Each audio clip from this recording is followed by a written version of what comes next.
ఇప్పుడు మొన్న మీరు ఇసుక శాండ్ ప్రజలకు ఇవ్వమని చెప్పారు కదా. ఇప్పుడు నర్సీపట్నం మా అనకాపల్లి జిల్లాకి గవర్నమెంట్ ఇచ్చిన రాజమండ్రి నుంచి ఇసుక తెచ్చుకోమని పర్మిషన్ ఇచ్చారు సార్.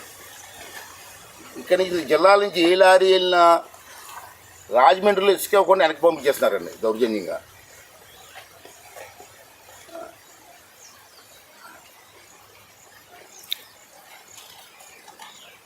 చెప్పండి సార్, క్లారిటీ ఇవ్వండి. మాట్లాడారు రాత్రి, మాట్లాడి ఇద్దరు మాట్లాడుకొని రాజమండ్రిలో అనకాపల్లి జిల్లాకు ఒక సెపరేట్ రీచ్ ఇవ్వమన్నాను నేను. వాళ్ళతో కాకుండా సెపరేట్ మాకు అనకాపల్లికి ఒక రీచ్ ఇచ్చేయండి, మా లారీలు డైరెక్ట్గా వెళ్ళిపోయి అక్కడి నుంచి ఇసుక తెచ్చుకుంటారని చెప్పారంటే వాళ్ళు ఇద్దరు కలెక్టర్లు కూడా ఒప్పుకున్నారు. ప్లీజ్ కైండ్లీ మీరు కూడా చాలా మాట చెప్తే అయిపోతుంది. ఓకే అండి, ఓకే వద్దాం సార్, కలుద్దాం. గవర్నమెంట్ కదా, ప్రైవేట్ ఎన్ని లారీలు ఉంటుందండి ఎంత చెప్పండి గారు. ఈ లోడు ఎవరు తీసుకొచ్చారు? ఇంత పెద్ద లోడు ఈ ఇసుక ఎవరు తీసుకొచ్చారు? నేను అది ఎందుకు ట్రేస్ చేయలేకపోతుంది గవర్నమెంట్? ఇంత లోడు ఒకటి చిన్న బండో ట్రాక్టర్ అయితే వేరు, ఇంత లోడు ఎన్ని పెద్ద లారీలు వచ్చి ఉంటాయి. ఆ లారీ ట్రాన్స్పోర్ట్ చేస్తే ఎవరు ట్రాన్స్పోర్ట్ చేస్తే కదా ఇక్కడ వస్తుంది రాజమండ్రి నుంచి. ఎవరు తీసుకొచ్చారు, ఎవరు ట్రాన్స్పోర్ట్ చేశారు, ఎవరికి తెలియట్లేదు. ఎందుకు వచ్చేది ఇసుక 63,000 మెట్రిక్ టన్నులు చిన్న విషయం కాదు కదా. అంచేది మొన్న ఏంటంటే మేడం గారు వచ్చి ఇది ప్రజలకు ఇచ్చేస్తా ఉన్నారు. అలా కదమ్మా, ఇచ్చేస్తే ఎవిడెన్స్ పోతుంది, కేసుకి ఎవిడెన్స్ ఉండదు కదా. వాడి మీద తెచ్చినప్పుడు మీరు కేసు పెట్టాలా, వాడి మీద యాక్షన్ తీసుకోవాలా. యాక్షన్ తీసుకోవాలంటే ఎవిడెన్స్ ఉండాలా. అంచేది కేసు బుక్ చేసే వరకు ఇసుక ఎవరికి ఇవ్వలేదు, ఇవ్వడానికి వీల్లేదు.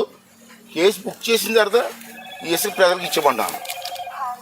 అప్పుడు అమ్ముతారా అంతే గవర్నమెంట్ ఏ రూల్ ప్రకారం ఉంటుంది, ఆ రూల్ ప్రకారం. అంటే ట్రక్ ముందు ఉన్నావు లేదంటే పెద్ద పెద్ద ట్రక్కులు టౌన్లోకి వచ్చి నేను చూసాను కూడా, అడిగాను కూడా ఏంటి లారీలు ఎక్కడి నుంచి వస్తున్నాయని. మనకు అన్ని లారీలు పబ్లిక్గా రోడ్డు నుంచి వస్తూ ఉంటే కనీసం పోలీసులు ఎవరైనా బాబు ఎక్కడి నుంచి వస్తున్నారా, ఏంటంటే నీకు పర్మిట్ ఉందా లేదా అని ఒక్కరోజున అడిగారండి పోలీసులు. ఇసుక ఫ్రీ కదా గవర్నమెంట్ లెక్క ప్రకారంగా. అంచేది ఎవరైనా వచ్చే ఆర్డీఓ గారికి వాళ్ళు పెట్టుకుంటారు, మాకు ఇసుక కావాలని. వాళ్ళు ట్రాక్స్ ఇస్తారు, వాళ్ళు లోడింగ్ ఛార్జీలు ట్రాన్స్పోర్ట్ ఛార్జీలు వాళ్ళు పెట్టుకుంటారు, ఇసుక తీసుకెళ్తారు.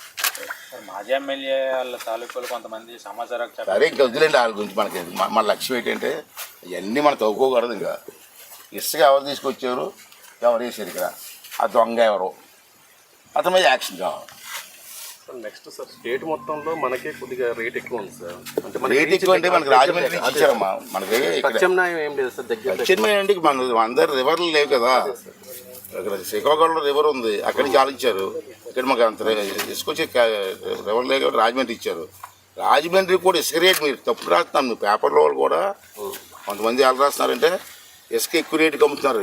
ఇసుక అమ్మట్లే, నీకు లారీ ట్రాన్స్పోర్ట్ రాజమండ్రి వెళ్ళి రావడానికి అక్కడ లోడింగ్ ఛార్జీలకి ఎక్కువ అవుతుంది. నువ్వు చెప్పింది కరెక్టే, అనకాపల్లి విశాఖపట్నం జిల్లాలో అన్ని జిల్లాల కంటే రేట్ ఎక్కువ ఉంది. ఎందుకు రేట్ ఎక్కువ ఉందంటే ట్రాన్స్పోర్టు లోడింగ్ ఛార్జీలు. రాజమండ్రి వెళ్తున్నాయి లారీలు, రాజమండ్రి నుంచి వస్తున్నాయి, ఈ ట్రాన్స్పోర్ట్ ఛార్జీలు ఉంటాయి కదా, దీనివల్ల ఎక్కువ అవుతుంది. అంటే నేనేమన్నానంటే లోకల్గా ఉన్న రివర్స్ ఏమైనా ఉంటే ఇక్కడ కొంచెం గ్యాదర్ చేసి దాంతోపాటు ఎక్కువ క్వాంటిటీ కావాల్సిన వాళ్ళు అందరినీ రాజమండ్రి వెళ్ళమంటున్నాను. ఇప్పుడు మొన్న మీరు ఇసుక శాండ్ ప్రజలకు ఇవ్వమని చెప్పారు కదా. ఇప్పుడు నర్సీపట్నం మా అనకాపల్లి జిల్లాకి గవర్నమెంట్ ఇచ్చిన రాజమండ్రి నుంచి ఇసుక తెచ్చుకోమని పర్మిషన్ ఇచ్చారు సార్. ఇక్కడ నుంచి జిల్లాల నుంచి ఏ లారీ వెళ్ళినా రాజమండ్రిలో ఇసుక ఇవ్వకుండా వెనక్కి పంపించేస్తున్నారండి దౌర్జన్యంగా.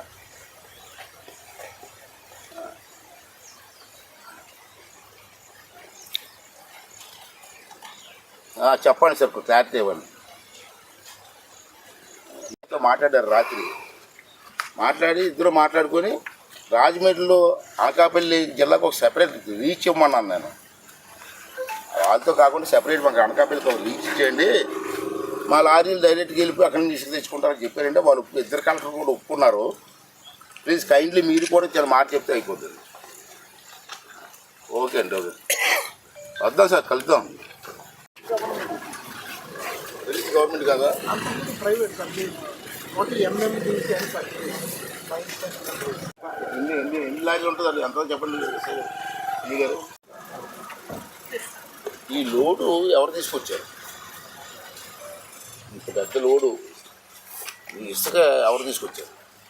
నేను అది ఎందుకు రేషియోలో చేయలేకపోతే గవర్నమెంట్? ఇంత లోడు ఒకటి చిన్న బండో ట్రాక్టర్ అయితే వేరు, ఇంత లోడు ఎన్ని పెద్ద లారీలు వచ్చి ఉంటాయి. ఆ లారీ ట్రాన్స్పోర్ట్ చేస్తే ట్రాన్స్పోర్ట్ చేస్తే కదా ఇక్కడ వస్తుంది. రాజమండ్రి నుంచి ఎవరు తీసుకొచ్చారు, ఎవరు ట్రాన్స్పోర్ట్ చేశారు, ఎవరికి తెలియట్లేదు. ఎందుకు వచ్చేది ఇసుక 63,000 మెట్రిక్ టన్నులు చిన్న విషయం కాదు కదా. అంచేది మొన్న ఏంటంటే మేడం గారు వచ్చి ఇది ప్రజలకు ఇచ్చేస్తా ఉన్నారు. అలా కదమ్మా, ఇచ్చేస్తే ఎవిడెన్స్ పోతుంది. కేసుకి ఎవిడెన్స్ ఉండదు కదా. దాని మీద తెచ్చినప్పుడు మీరు కేసు పెట్టాలా, వాడు యాక్షన్ తీసుకోవాలా. యాక్షన్ తీసుకోవాలంటే ఎవిడెన్స్ ఉండాలా. అంచేది కేసు బుక్ చేసే వరకు ఇసుక ఎవరికి ఇవ్వలేదు, ఇవ్వడానికి వీల్లేదు. కేసు బుక్ చేసిన తర్వాత ఈ ఇసుక ప్రజలకు ఇచ్చేమంటాను. అప్పుడు అమ్ముతారా ఫ్రీ ఇస్తారు? అంతే గవర్నమెంట్ ఏ రూల్ ప్రకారం ఉంటుంది, ఆ రూల్ ప్రకారం. అంటే ట్రక్ ముందు ఉన్నావు అంటే పెద్ద పెద్ద ట్రక్కులు టౌన్లోకి వచ్చి నేను చూసాను కూడా, అడిగాను కూడా ఏంటి లారీలు ఎక్కడి నుంచి వస్తున్నాయని. మనకు అన్ని లారీలు పబ్లిక్గా రోడ్డు నుంచి వస్తూ ఉంటే కనీసం పోలీసులు ఎవర్రా బాబు ఎక్కడి నుంచి వస్తున్నారా, ఏంటంటే నీకు పర్మిట్ ఉందా లేదా అని ఒక్కరోజున అడిగారండి పోలీసులు. ఇసుక ఫ్రీ కదా గవర్నమెంట్ లెక్క ప్రకారంగా. అంచేది ఎవరైనా వచ్చే ఆర్డీఓ గారికి వాళ్ళు పెట్టుకుంటారు, మాకు ఇసుక కావాలని. వాళ్ళు ట్రాక్స్ ఇస్తారు, వాళ్ళు లోడింగ్ ఛార్జీలు ట్రాన్స్పోర్ట్ ఛార్జీలు వాళ్ళు పెట్టుకుంటారు, ఇసుక తీసుకెళ్తారు. మాజీ ఎమ్మెల్యే వాళ్ళ తాలూకులు కొంతమంది సమాచారం సరే ఇంకా వదిలేండి వాళ్ళ గురించి. మనకి మన లక్ష్యం ఏంటంటే ఇవన్నీ మనం తవ్వుకోకూడదు. ఇంకా ఇసుక ఎవరు తీసుకొచ్చారు, ఎవరు వేసారు ఇక్కడ, ఆ దొంగ ఎవరు, అతని మీద యాక్షన్ కావాలి. నెక్స్ట్ సార్ స్టేట్ మొత్తంలో మనకే కొద్దిగా రేట్ ఎక్కువ ఉంది సార్. అంటే రేట్ ఎక్కువ అంటే మనకి రాజమండ్రి నుంచి ఇచ్చారమ్మా. మనకి ప్రత్యామ్నాయం ఏం లేదు సార్ దగ్గర. ప్రత్యామ్నాయం మన అందరు రివర్లు లేవు కదా. ఇక్కడ శ్రీకాకుళంలో రివర్ ఉంది, అక్కడి నుంచి ఆలోచించారు. ఇక్కడ మాకు అంత ఇసుకొచ్చి రివర్ లేక రాజమండ్రి ఇచ్చారు. రాజమండ్రి కూడా ఇసుక రేట్ మీరు తప్పు రాస్తున్నాను. పేపర్లో వాళ్ళు కూడా కొంతమంది ఎలా రాస్తున్నారంటే ఇసుక ఎక్కువ రేటుకి అమ్ముతున్నారు. ఇసుక అమ్మట్లే, నీకు లారీ ట్రాన్స్పోర్ట్ రాజమండ్రి వెళ్ళి రావడానికి అక్కడ లోడింగ్ ఛార్జీలకి ఎక్కువ అవుతుంది. నువ్వు చెప్పింది కరెక్టే. అనకాపల్లి విశాఖపట్నం జిల్లాలో అన్ని జిల్లాల కంటే రేట్ ఎక్కువ ఉంది.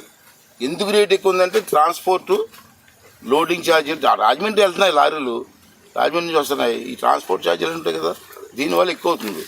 అంటే నేనేమన్నానంటే లోకల్గా ఉన్న రివర్స్ ఏమైనా ఉంటే ఇక్కడ కొంచెం గ్యాదర్ చేసి దాంతోపాటు ఎక్కువ క్వాంటిటీ కావాల్సిన వాళ్ళు అందరినీ రాజమండ్రి వెళ్ళమంటున్నాను.